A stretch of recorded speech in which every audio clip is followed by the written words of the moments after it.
Hello दोस्तों, आप सभी का स्वागत है हमारे यूट्यूब चैनल एसएससी कोचिंग पे। दोस्तों, आज की क्लास में हम लोग हिंदी का टॉपिक देखिएगा, रस का टॉपिक हम लोग देखेंगे। और यह यूपी पुलिस यूपीएसआई के लिए यह महत्वपूर्ण एक टॉपिक है जो कि हम लोग ट्रिक से समझेंगे। आप लोग इसको इसके साथ साथ हम लोग यहाँ पे इसमें क्वेश्चन भी करेंगे। तो चलिए स्टार्ट करते हैं हम लोग आज का ये टॉपिक। और आप लोग बस वीडियो को लाइक शेयर कर दीजिएगा, चैनल को सब्सक्राइब कर लीजिएगा, जिससे कि यह शाम 7 बजे यहाँ पे क्लास यहाँ पे मिलती है। ठीक ना। देखिएगा, सबसे पहले हम लोग जानेंगे रस के बारे में। रस की परिभाषा के बारे में हम जान लेते हैं। देखिएगा, इसका शाब्दिक अर्थ क्या होता है। रस का शाब्दिक अर्थ क्या होता है? यह आनंद होता है या सार होता है, यह आप ध्यान रखना। इसकी व्याख्या देखते हैं। देखिएगा, काव्य, काव्य में कविता, कहानी, नाटक को पढ़ने, सुनने या देखने से जो भावात्मक आनंद या सुख मिलता है वही हमारा क्या कहलाता है? रस कहलाता है। इसे काव्य की आत्मा कहा जाता है। इसको ध्यान रखना, इसे क्या कहा जाता है? काव्य की आत्मा कहा जाता है। उसके बाद देखिएगा, यहाँ से प्रश्न पूछा जाता है कि रस के अंग, आपसे पूछा जाता है रस के कितने अंग होते हैं। तो ये भी आप ध्यान रखना कि रस के 4 अंग होते हैं। ठीक ना, जिसमें अस्थाई भाव, विभाव, अनुभाव, संचारी भाव होते हैं। ये आपसे प्रश्न पूछा जाता है। देखिएगा, सबसे पहले हम लोग अस्थाई भाव के बारे में जानेंगे। अस्थाई भाव होता क्या है कि मन में अस्थाई रूप से रहने वाला भाव, जैसे रति, क्रोध, क्रोध, शोक, यह जो होता है यह अस्थाई भाव के अंतर्गत आता है। इसमें आप ध्यान रखना। उसके बाद देखिएगा, यहाँ पे विभाव, विभाव की बात करते हैं। वे कारण जो अस्थाई भाव को जगाते हैं, जैसे नायक नायिका और उद्दीपन, यह जो होता है विभाव होता है। यह आप ध्यान रखना, यहाँ से 1 नंबर के प्रश्न जरूर पूछे जाते हैं। उसके बाद देखिएगा अनुभव।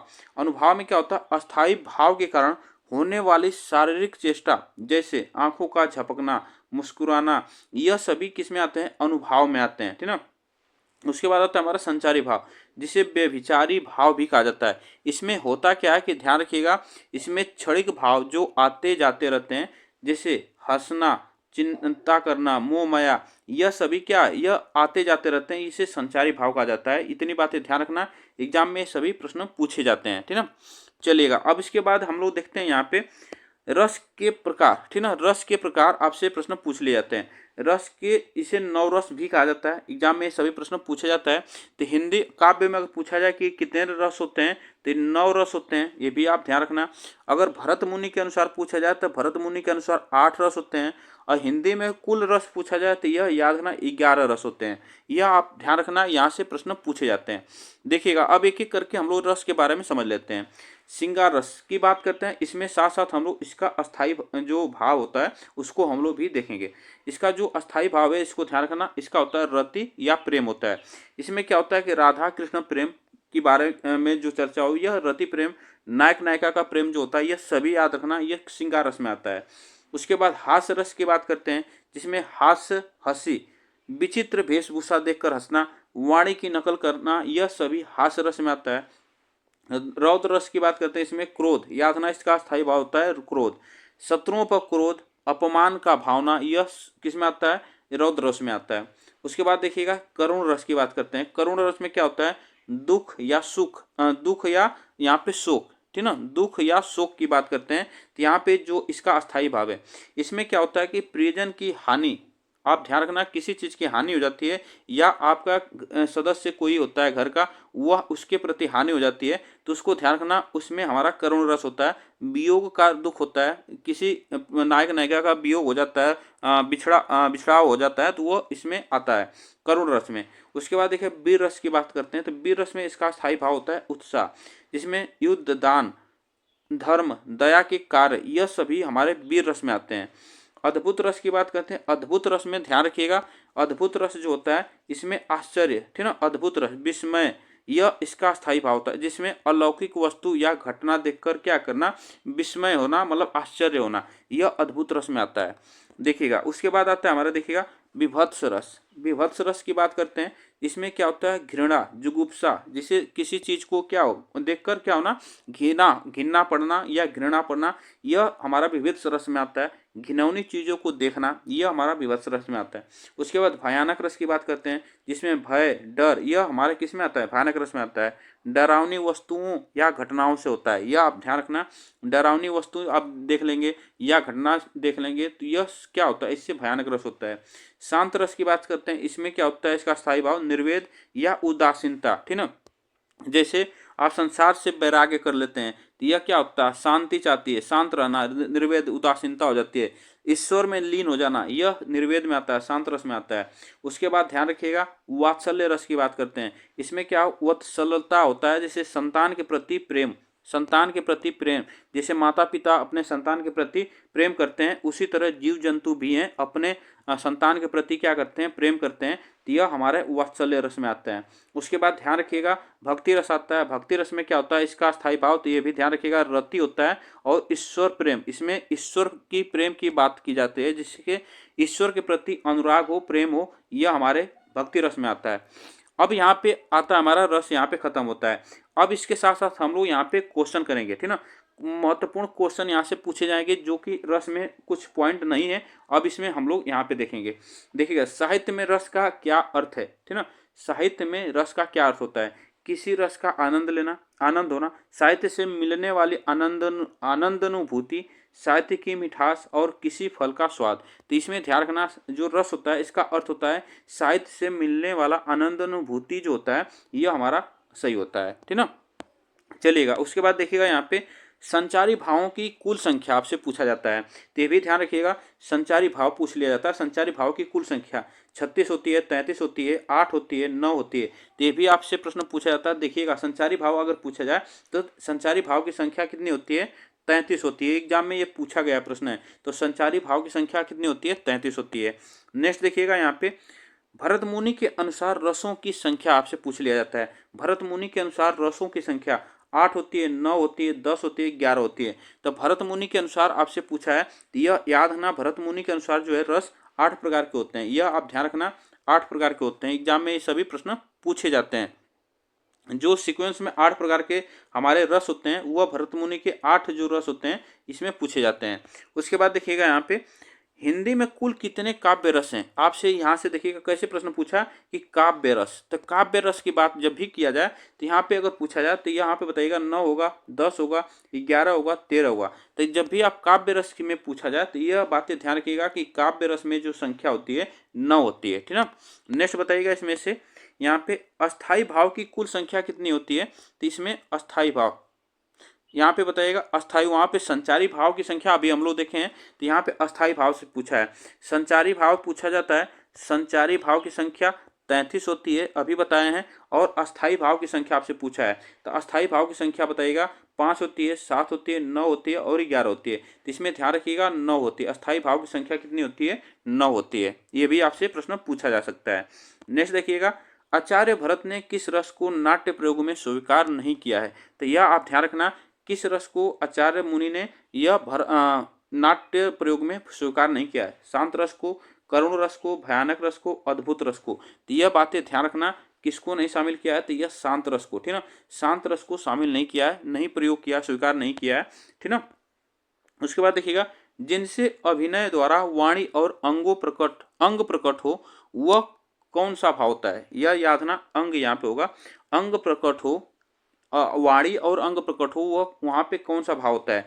संचारी भाव होता है, विभाव होता है, अनुभाव होता है और अस्थाई भाव होता है। यह बातें ध्यान रखना, वहाँ पे जो हमारा अनुभाव होता है, ठीक ना, जहाँ पे आप लोग देखते हैं अभिनय करते हुए किसी नायक नायिका को, या उसमें वाणी बोली जाती है और अंग प्रदर्शन किया जाता है, देखते हैं डांस वांस देखते हैं, तो उसमें यह अनुभाव होता है, ठीक ना, आनंद मिलता है। नेक्स्ट देखिएगा, यहाँ पे अनुभाव के कितने भेद होते हैं। अब पूछा जाता है अनुभाव के कितने भेद होते हैं। 2 होते हैं, 4 होते हैं, 6 होते हैं और 8 होते हैं। तो अनुभाव की बात करते हैं तो अनुभाव के जो भेद होते हैं वह 4 होते हैं। कितने होते हैं, 4 होते हैं। ये भी आप ध्यान रखिएगा। नेक्स्ट चलते हैं आगे, देखिएगा, हिंदी साहित्य के कुल भाव को व्यभिचारी भाव भी कहा जाता है। तो व्यभिचारी भाव किसे कहा जाता है, विभाव को, अनुभाव को, अस्थाई भाव को, संचारी भाव को। तो इसको बताइएगा कि व्यभिचारी भाव किसे कहा जाता है। तो व्यभिचारी भाव जो कहता है संचारी भाव को कहा जाता है, ठीक ना, संचारी भाव को कहा जाता है।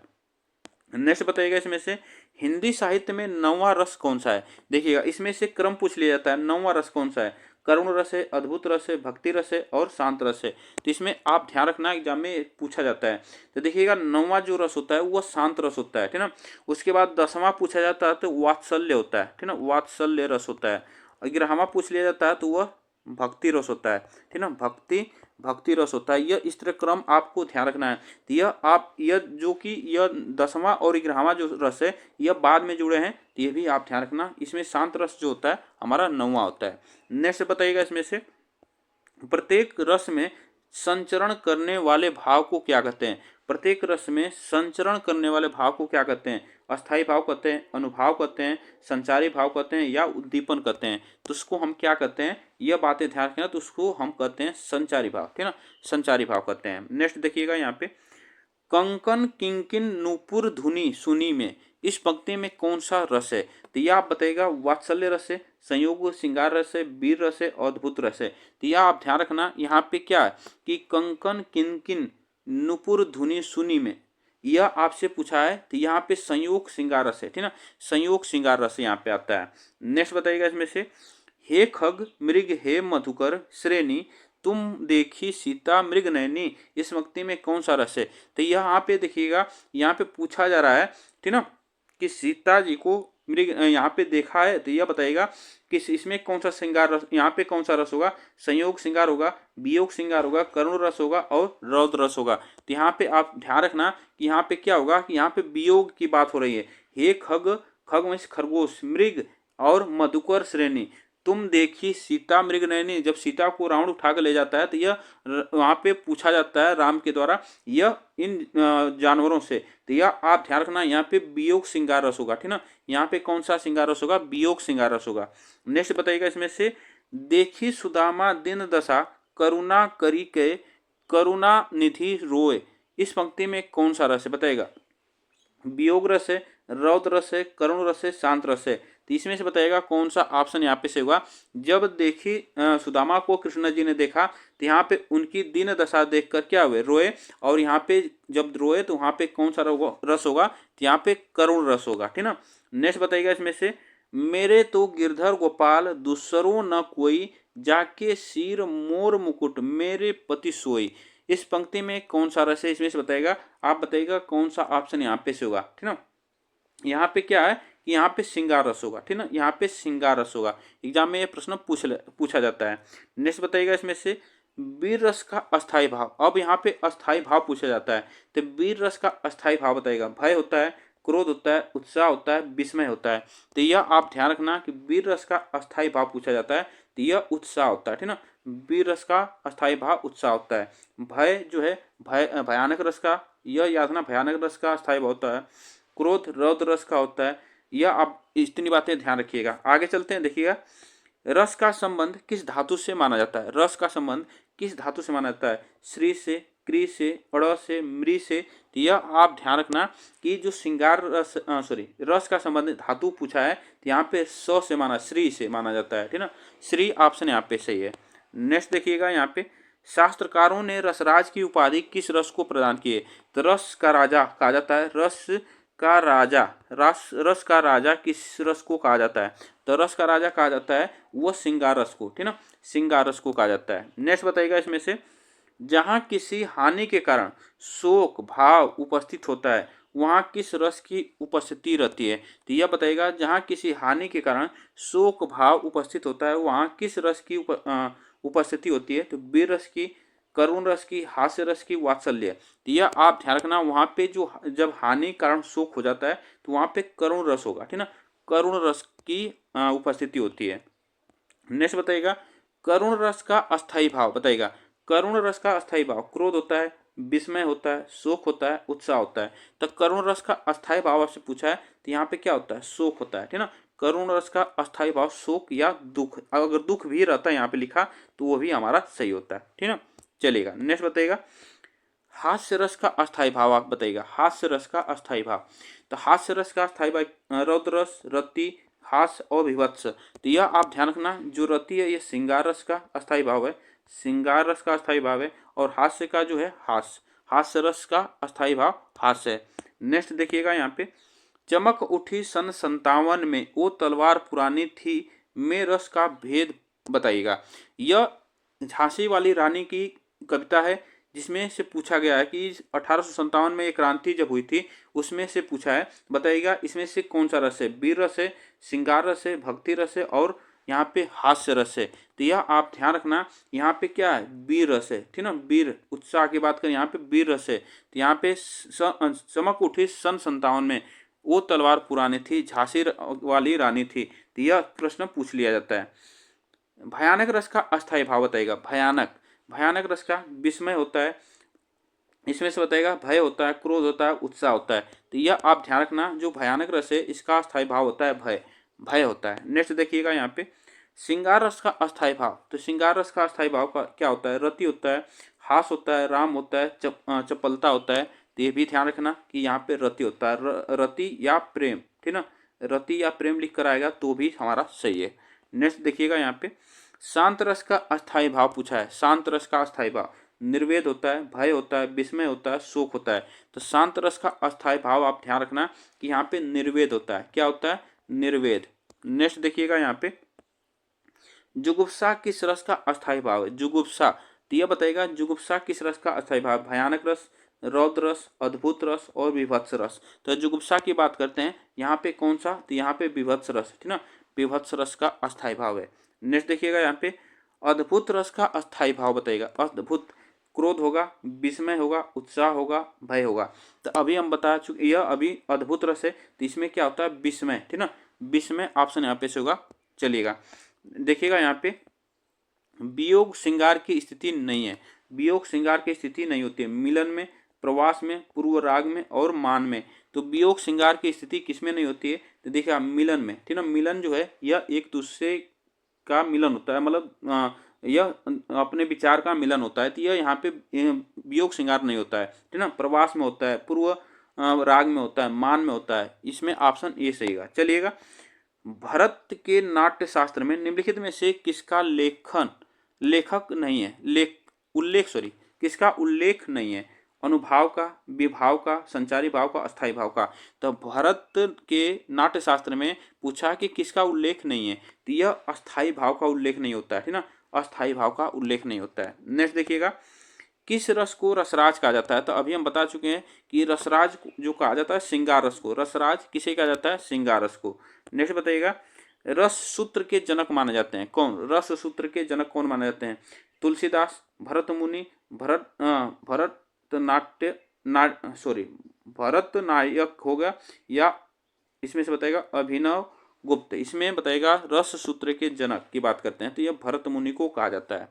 चलिएगा नेक्स्ट बताइएगा प्रश्न में प्रयुक्त रस के लिए सही विकल्प चुनना है। हे खग मृग के मधुकर श्रेणी, तुम, यह क्वेश्चन अभी देखिएगा रिपीट हो गया है, तो यह आप बताइएगा इसमें से कौन सा रस होगा, तो वियोग श्रृंगार रस होगा। यह क्वेश्चन अभी रिपीट हुआ है। चलिएगा सूरदास के पदों में कौन सा रस नहीं पाया जाता है, सूरदास के पदों में कौन सा रस नहीं पाया जाता है, तो यह ध्यान रखना नहीं पाया जाता है। वात्सल्य रस, भयानक रस, श्रृंगार रस और शांत रस। तो सूरदास के पदों में कौन सा रस नहीं पाया जाता है, तो वह नहीं पाया जाता है भयानक रस, ठीक ना, भयानक रस इसमें नहीं पाया जाता है। तो यह इतना क्वेश्चन था रस से संबंधित। आप लोग बताइएगा यह प्रश्न आपको कैसा लगा। वीडियो को आप लोग लाइक शेयर जरूर कर दीजिएगा, चैनल को सब्सक्राइब कर लीजिएगा और कमेंट करके आप लोग जरूर बताइएगा कि आपको यह क्लास कैसी लगी।